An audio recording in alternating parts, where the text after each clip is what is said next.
Let's put you directly into the hot seat of one of the absolute most famous and, honestly, most shocking psychological studies in human history. Welcome to today's Explainer. We're going to be unpacking a totally fascinating yet really challenging piece of research. It's the kind of study that forces us to look in the mirror and question pretty much everything we think we know about our own morality, our free will, and how the human mind actually works when the pressure is turned all the way up. So, picture this. Imagine you're stepping into a rather imposing, austere laboratory at Yale University. The year is 1961. The room feels super clinical. A researcher is standing right there in front of you, wearing a crisp, authoritative white lab coat and holding a clipboard. He tells you that you're here to participate in a simple study about learning and memory. You're also told that another volunteer, a total stranger, is sitting in the very next room, separated from you by just a thin wall. The researcher explains that your job is pretty straightforward. You're going to read a list of word pairs out loud to the person in the other room. Whenever they get an answer wrong, you have to press a switch on this massive machine sitting right in front of you. But wow, there is a major catch here. This machine? It's a shock generator. It has 30 switches lined up in a row. They start at a mild 15 volts and go all the way up to a lethal 450 volts, complete with these really ominous labels at the top end that read, "Danger, Severe Shock." And every single time the person in the other room makes a mistake, you were instructed to increase the intensity of the electric shock by one level. Now, as you press those switches and the voltage climbs higher and higher, the other person actually begins protesting. You can hear it. Yet the researcher calmly looks at you and delivers these chilling, perfectly scripted prods. He says things like, "The experiment requires that you continue," or "You have no other choice, you must go on." The core question we're looking at is, would you obey? This incredible thought experiment brings us directly to psychologist Stanley Milgram's legendary study, which quickly became one of the most fiercely debated experiments in all of psychology. Now, Milgram didn't just dream this up out of nowhere. It was inspired by a massive historical question. In the years following World War II, historians, philosophers, and psychologists were desperately trying to figure out how ordinary, everyday people could have actively participated in such terrible, destructive systems of authority. In fact, right around the time Milgram launched this experiment, the trial of Adolf Eichmann was making international headlines, and it sparked this global conversation about what philosopher Hannah Arendt famously called the banality of evil. People were asking, is there something fundamentally broken about people who follow destructive orders, or could perfectly ordinary folks be influenced to do unthinkable things if the circumstances were just right? So Milgram wanted to dig deep into the psychology of obedience. He wanted to see exactly how everyday citizens might be influenced by authority figures to follow orders, even highly destructive ones. But he knew he couldn't just pass out a questionnaire, right? I mean, if a survey asks if you'd electrocute a stranger just because a guy in a lab coat told you to, we all know what you'd say. It's called social desirability bias. We all want to look like good people on paper, so we'd all check no. To find the actual truth, Milgram had to create a high-stakes, real-time situation where participants had to make that grueling decision in the moment. The whole setup relied on three distinct roles. Step one, you have the researcher, acting as the commanding authority figure right there in the room with you. Step two, the teacher, which was the participant, so you. And step three, the learner, placed in the adjoining room. Now, to make it seem totally fair, the researcher had you and the other volunteer draw slips of paper from a hat to decide who gets to be the teacher and who gets to be the learner. But here's the thing you didn't know. The draw was completely rigged. Both slips said teacher. The real participant was always assigned to be the teacher. And that leads us to a massive, brilliant twist. The shocks were 100% fake. The learner in the other room was actually an actor who was entirely in on the design, and they weren't being shocked at all. This actor was given extremely specific instructions. At 75 volts, start grunting. At 150 volts, actively demand to be released from the experiment. And at the highest, most dangerous voltages, they were instructed to go completely, horrifyingly silent. The entire experiment was secretly testing just one thing. How far would the participant go when an authority figure actively commanded them to keep inflicting pain? At first, the situation seemed harmless enough. The participant pressed the first switch, then the next, and the next. But as that shock level kept increasing, the learner began to complain, and those complaints turned into agonized screams. The participant could hear what sounded like genuine, desperate distress through the wall. Naturally, the participants physically reacted to this. Milgram actually observed everyday people sweating profusely, trembling, stuttering, biting their lips until they bled, and even breaking out into these weird, nervous laughing fits. They were in extreme distress, constantly questioning the researcher and explicitly begging to stop. And this brilliantly illustrates the intense psychological conflict that participants were facing. It's literally a war in their heads. On one side, your internal moral judgment is screaming at you to stop. Every single fiber of your being is telling you that hurting an innocent person is just plain wrong.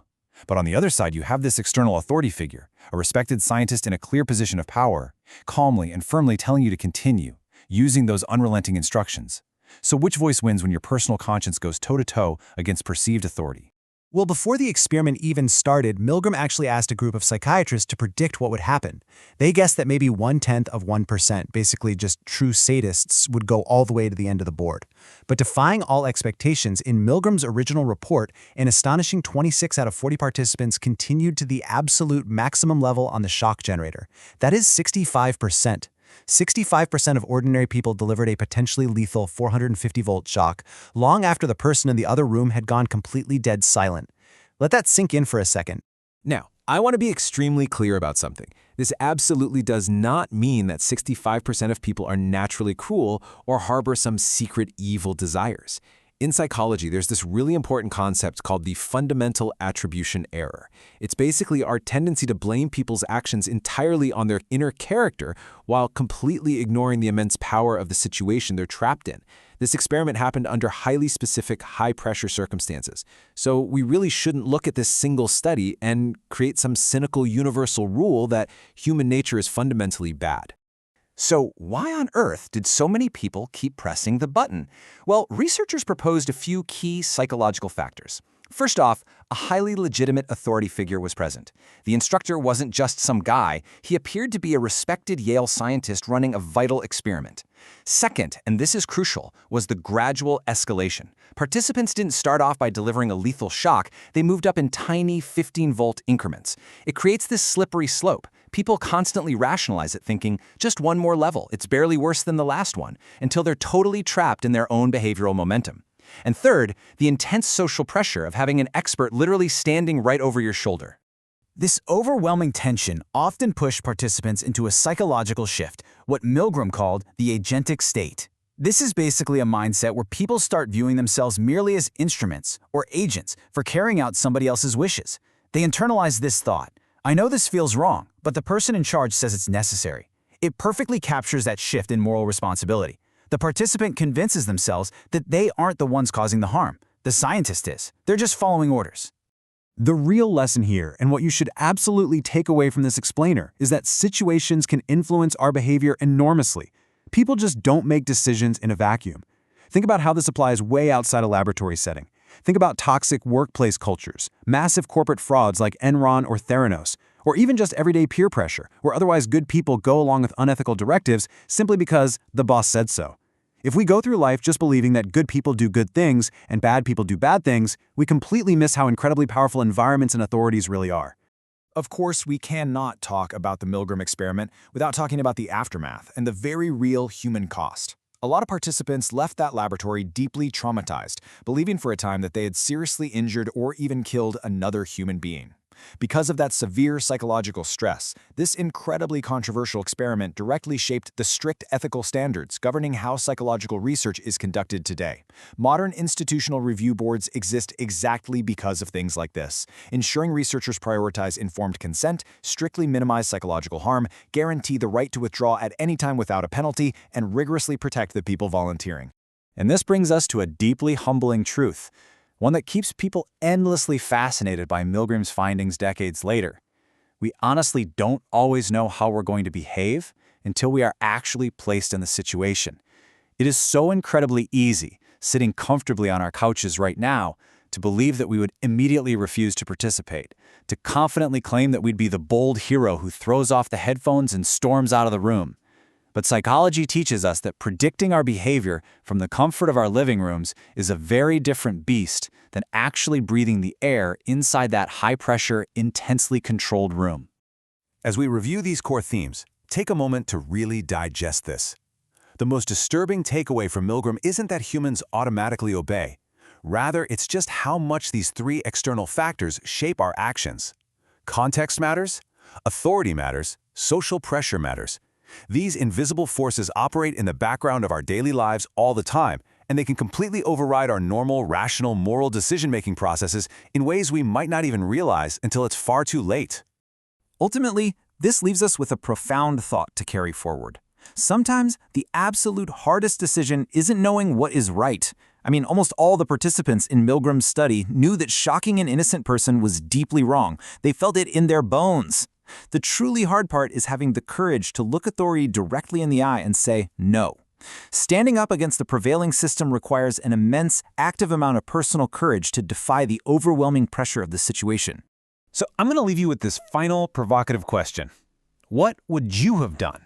Seriously, think about being in that chair, with respected scientists standing over you, calmly repeating, the experiment requires that you continue. Tell me in the comments what you honestly believe you would have done. Thank you so much for joining me for this deep dive, and hey, remember to subscribe for more explainers that reveal the fascinating truth about how the human mind actually works.